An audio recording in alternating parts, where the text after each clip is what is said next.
Hello, and welcome everyone to my review of the greatest tank ever.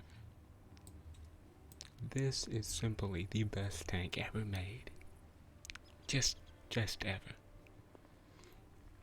So let's do a short overview of what the statistics look like. But on this tank, they really don't matter. The aim time might say 3.6 seconds, but you can snapshot like no one's business. The dispersion is 0.4, which on paper is terrible, but it seems to be the best gun in tier 8 sometimes, most of the times. Average penetration is really high at 221. Well, not really high, but it's nice and average. A little above. Heat penetration is 270, which is it's very workable for tier 10. You can actually put the hurting on the tier 10s if need be. And its shell velocity is 1,150 on the standard, which is amazing, and only 790 on the and only 820 on the heat, but that's workable. So my equipment I'm running on this is improved rotation, the improved aiming, and then I have this. Now you could really slap anything onto this last area right here. You could go for this one for aiming speed, vertical stabilizer, anything really, but I went with this modified configuration just because this tank often takes ammo rack damage. I've only been ammo racked once, but I can say I've played just above 74 games, and I can say this: my ammo rack has been damaged in every game that I didn't have this on. This really lessens that.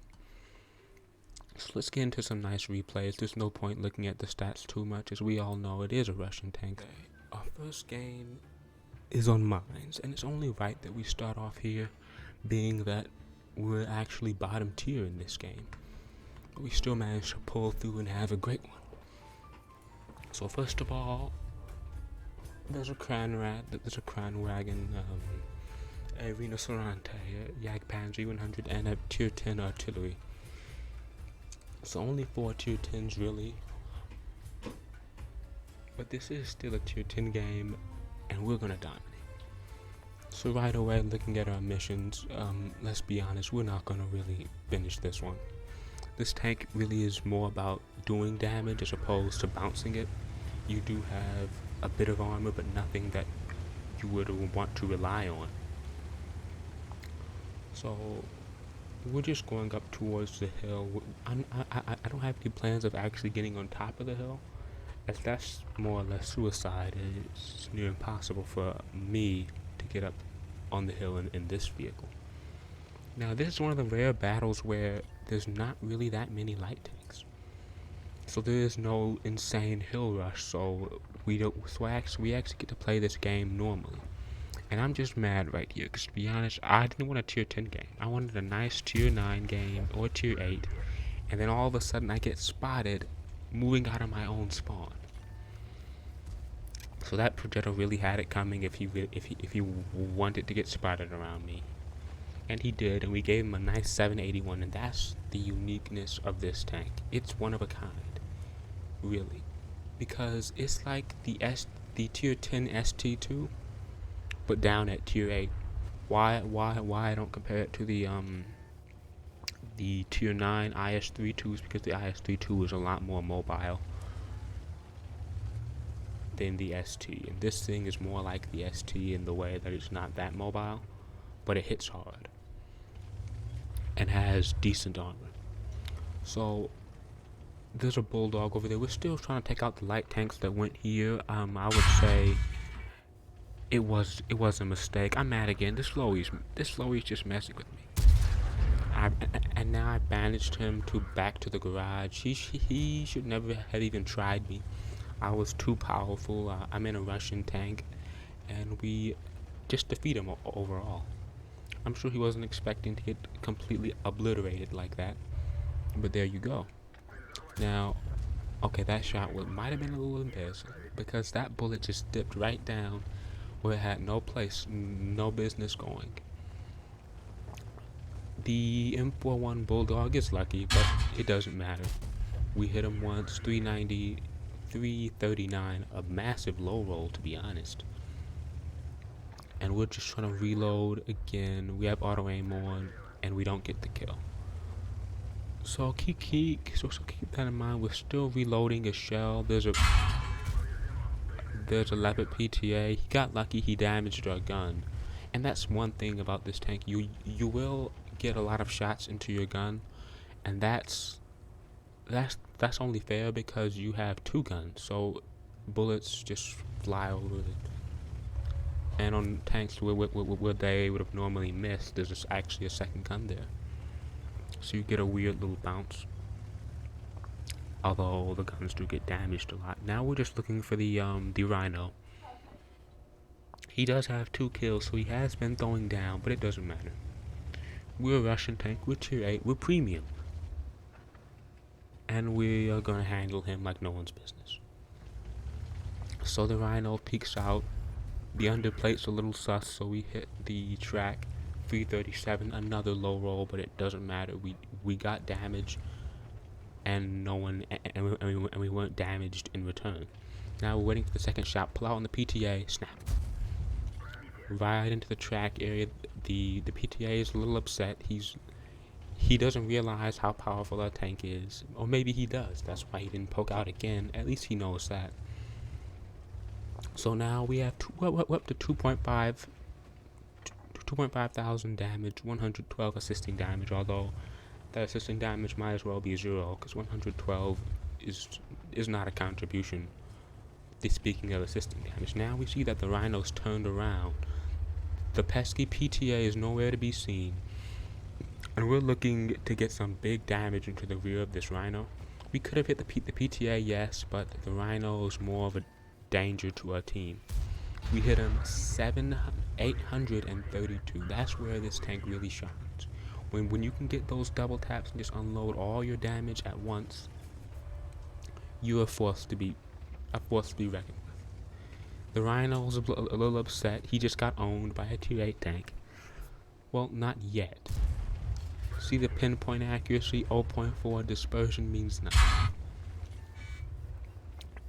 Now we're on a reload. We're in a precarious position right here. We have one shell reloaded. The PTA comes back. He actually hasn't come back yet. He comes back out, and we're not fast enough to get the shot off. But luckily, our teammates are there, and they do take the kill. If that ISU really rolled, and can we hit the one weak spot on top of the? There we go. That Rhino just got completely destroyed by a tier 8 premium tank. The bias was too strong and he couldn't defeat us. We don't make this shot. That was a misaim, to be honest. I shot a little too late, but I did have to wait for my aiming circle to go down. Otherwise, the chances of making that shot are extremely low. We are using the times 16 zoom, and that's just really to give us a better idea of weak spots, what's going on in the backfield overall. We don't want to peek in front of that Yag Panzer, just not yet at least. Not until we know 100% that he's shot, and there's no one to protect him from the rear. The 50TP is preoccupied. We don't want to get killed, as you can see. We only have 170 hit points. The Crown Wagon is down there. He is dead, and the Yag Panzer just shot. This is our golden opportunity. Can we get this last bit of damage, this mop-up damage? We come, snapshot on the move. 0.4 dispersion means nothing. At least not to this tank. If it was a German tank, it'd probably mean a lot. So anyways, we finished that game off on 4.4 thousand damage, 420 blocked. So here are the results for that game. As you can see, over 4,000 damage, mastery badged. We got the bruiser medal and a whole bunch of credits, although we did have boosters. And that was just an amazing game for us overall. I don't even think we shot a single premium round. Yeah, no premium rounds fired. So that's the first game. Now the second game. So this is my second game. Okay, so the second game is on Minsk. As you can see, there are tons and tons of Object 703s inside this matchmaking. I believe this was just about Friday when the code was given away. Yeah, it was 4 on our team, 3 on the enemy team. The enemy team also doesn't look like they're in the greatest position to win. As you can see, they have 2 IS-6s and 1 T-34. So right there you can see that they're not in the greatest position to win. So I'm typing in the chat, this is the greatest tank of all time, and indeed that is the case. I'm zooming in and out on the guns because the tank just looks epic. Lynx and the ERB running around. We even have a Progetto on our team, which I played that tank and I can say it's not for me. That tank is just not it. But as you can see, the mobility is more or less the tank's real weakness. We're only going 35, and tanks a lot like the Progetto and even the IS-3. The IS-3, the IS-6, all of those tanks are faster than us, but none of them pack the same firepower that we do. And that's where this tank shines. It's less of the tank, because the tank will get you some bounces when you need it, but it's nothing to trust in tier 10 games, especially the hull armor. Especially if tier 10 load premium ammunition and things like that, your hull armor might as well be 0. But your turret will still hold up in a tier 10 game so long as you stay on the move. It does have more or less the classical IS-3 flat spot on top of the turret, but that's really hard to hit unless you're like a mouse or an E100. Something extremely tall can hit this one because it is well sloped. So first off, we're just running around. We're not running. We're more walking, but we're maintaining a good enough speed up this hill to not be so far behind the action. Now we do see an object 703 straight away, an IS-6B, and like I said, these IS-6s can't even hold a candle to this tank. As you can see, we do still have the same mission activated, although I'm not really out to finish it. It's more that this tank is just so fun that I haven't switched to missions. Plus, this is a key mission for me, and I still have to finish this one in specific. So right now, we're just playing like cowards, and now we realize we need to go get the damage. It's not going to come to us. Our teammates in the Progetto is really scaring the enemy. They don't know what to do. They're so frightened of the overpowered Progetto, but we're totally not overpowered as well.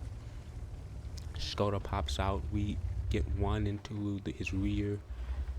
We're waiting for a second shell to reload in because there's no point shooting and just wasting that. See that slick shot just went right in there, even though the tank was kind of behind the wall. But we're a Russian tank, so it really doesn't matter. Now there's a Skoda and a TVP. Now see, the arm is not holding up. He is smacking our tracks. We are out sideways, more or less. But this tank's armor is really easy to crack. Now this Skoda, he's probably wondering like, what? We move it a little to the right, and that did go in, although it didn't do any damage. So now we're just waiting for us 2 shells to come in yet again. There's no point going out in the open. It's just 1 shell. We really want to double tap the 703. And if we get some nice high rolls, we can actually finish them off. We're pushing the dead tank out of the way. Get the double shot loaded up right in the back of the turret. 773. That wasn't enough to finish him off. But this inspires our Progetto, and he actually a super Pershing finishes him off. This little light tank has no chance against us, especially hiding behind the tank's hulk. He really had no areas to pin us. This tank's side armor is decent, but you have to watch out. It's more like the Chinese tanks in terms of side armor, where it's good at side scraping, but if you over angle, but it's extremely easy to over angle. As you can see, this is before we had the piece of equipment that doesn't make us get ammo racked as much. We snap that shot in right there. And getting ammo rack damage is a real issue. As you can see, a light tank damaged our ammo rack, and a light tank with a pea shooter, no less. 191 damage, and that low penetration was enough to damage our ammo rack. Like I said, it's only been detonated once. Now, the super Pershing tracks, and we're just waiting for that. 824. That super Pershing is probably jumping out of his socks, because not only did he get damage, but he just got 820 tracking damage. Now, he's scared of the water. He doesn't know that tanks can drive through water, and he goes around and uses the bridge. But we're Russian tanks, so we just plow right through the water. Nothing can stop us at this point. It's the end of the game. 3,500 damage. 390 damage blocked. 0 assisting damage. That's more or less how this tank is. In most heavy tanks, anyways, you're not really farming assisting damage. And with the setup I have on the tank, my view range circle is like 330 or 350. Regardless, it's stock. Even though I have a decent crew on it, I actually moved the crew down from my ST2. I'm thinking about the double tap, but there's too much foliage in the way. There's an entire tower. We're just waiting to get the perfect shot, put it in. The Scorpion hits us for 505. And if we're not careful, he could really finish us off here. Luckily, someone else finishes him off. That super Pershing that we helped out came back and helped us out. Now, we're just holding the shot because we really want to get a double tap, but we also don't want to die. But then he gets hit by an artillery, I believe an ISU, or if not a Scorpion, when we come clean up for 4,500 damage. Now that is enough to get us high caliber. And so that was the best game I've had damage-wise in this tank. 3 kills, 4,500 damage, upwards of 4,500 damage, 93 assisting damage, only a little bit of damage blocked. But our enemies really didn't get a chance, and from that battle I noticed I got a high caliber badge. Now that just means that you got 20% of the damage caused by your team. So we actually had heavy tank mission number 15 for the Stug, and we hadn't completed that yet. So I figured if I could do it by accident, I could do it when actually trying. Now on the enemy team there is a Type 59G, but spoiler alert, we don't get to kill him. That would have been the ultimate, like getting 250 gold. But see, this was my last mission of yesterday, which was Sunday. And I was pretty frustrated by this point because I had been trying to finish this mission because I got it on accident, right? The high caliber badge, 20% of the damage caused by your team, blah blah blah. This putt is no competition. I could crush this easy. But basically 20% of this 17,000 is more or less under 4,800. All I need is like 4,600, and the good thing is we're in a matchmaking with a lot of medium tanks and tank destroyers, which means there's not a lot of HP up for grabs. So getting 3.8 to 3.6 in a situation where the tanks aren't really all that dangerous is the prime situation. So as you can see, there's 17,420 HP available, so I don't even need to do 4,000 damage to finish this mission. But right now I'm being hyper aggressive from the start. As you can see, the most dangerous tank on the enemy team would probably be the STRV S1 and the Object 703. The TS5 if he gets hulled down and actually comes to the proper flank. But yeah. As you can see, the DJ Panther is taken out already. It's not even 2 minutes into the game, and some poor guy got lit and destroyed.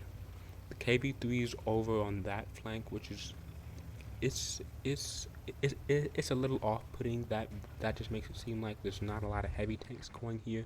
The Object 703 pops up. We get a nice shot into the side. 337, which is great for us. First shot of the game was actually a penetration and a hit. And we're looking to be aggressive from the jump. We don't plan to play around. We're going to farm some tier 7s and go home. So check this. We see a Tiger 1. By the looks of it, it's also a stacked Tiger 1. So he'll be easy pickings for us. But lo and behold, there's an IS-2. An IS-2 by that. Now we pop around the corner, activate our big shot, double tap him for 811. He hits us back for 300. And check this. There's a stacked T-29 as well. So once we take out this IS-2 too, we're king of the hill. He's the only one that can penetrate us frontally, reliably. Let's put it that way. And once we take him out, the T-29 will come easy. We pull around the corner, finish him off. Maybe he was AFK, maybe he was trying to double tap me. But I basically took his the entirety of his HP for 300 damage in return, and that's what I like to call a good trade. Now we see the Tiger, but we don't really want to engage him just yet. We try out the double tap, but he didn't bite. I'm just getting my double tap ready, but then the ridiculous zoom system wants to bug me up onto the wall and all this ridiculous stuff. I don't know why it does this still. But we hit the T-29 yet again. He pins us twice, and we're already down to more or less half our HP. And we're not worried about picking up that kill, as that's just a waste of time. In the grand scheme of things, that T-29 can't do anything to us. He's not even a threat at this point. Tiger 1, we're trying to double tap him. Our shell hasn't loaded yet, and he actually gets around the corner, which means he's in the eyes of our teammates. Someone gets a hit in, but I finish him off. 594 damage. We're up to 2.8 thousand, almost 2.9. Right here, in this tank, you just have to learn how to move first and fast. STRB S1 hits us, and we're in hit point distress. But it doesn't matter because we're a Russian tank and we're better than everybody else. 2.8 thousand damage, 440 blocked. If I'm not mistaken, that's all from that Tiger 1, and this is where this tank just shines, because the mobility of this tank isn't that great, so we need to move fast. STRB S1, 746. We're up to 3.6. At this moment, we've completed the 20%, but we're just in here to make sure, make sure and double sure that we actually finish this, because just the last game we played, we were like one shot away. In this game, we're not playing any games. No pun intended. So there's an artillery, and most of the enemy team is actually on the bridge, quite far away from us. We're going for the artillery, although he gets spotted in that exact bush that we were aiming at previously. By the time we aim in, he's already taken.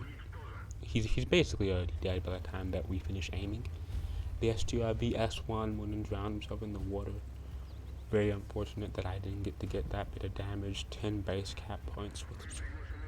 But to be honest, it'll just add on to us. We're focused in on this eagle. He cannot one-shot us regardless. We roll over the hill, put the shot in. And that double makes sure we finish that mission completely. No, I wouldn't say easy. But now we form like a 3-person brothers in arms platoon, which is very rare for 3 people to have 3 kills. That's 9 kills all combined. So in the end of the game, victory. Yeah, so that's nearly the end of the video. As you can see, the crew here, it's pretty decent. We don't have the view range skills, but even with that, our view range wouldn't be all that high. Here's the results of that last game there, and overall we finished it. The high caliber, we finished that mission. It's done. Where is it? Yeah, it should be here, but regardless, we finished the mission. Top by damage, top by experience, top by everything. Detailed report, 90,000 credits. We didn't have the credit boosters on at that point because we were going to get off the game. So there's no point wasting an hour. Check this out, Brothers in Arms, Bruiser. We got Master Gunner, basically useless badges. The only one that we were trying to get was this one. Now we finally finished that mission. We plugged in the orders. This is just simply the greatest tank of all time, but unfortunately I only have 2 more hours to play with it before it's gone. Yeah, guys, so tell me down in the comments section below what do you think of the tank, if you had it or if you played it for this rental period this weekend. Overall, what do you think of it? That's all for today, guys. I hope you enjoyed. Make sure to like, subscribe, buy this tank if it's ever available, and I'll see you next time.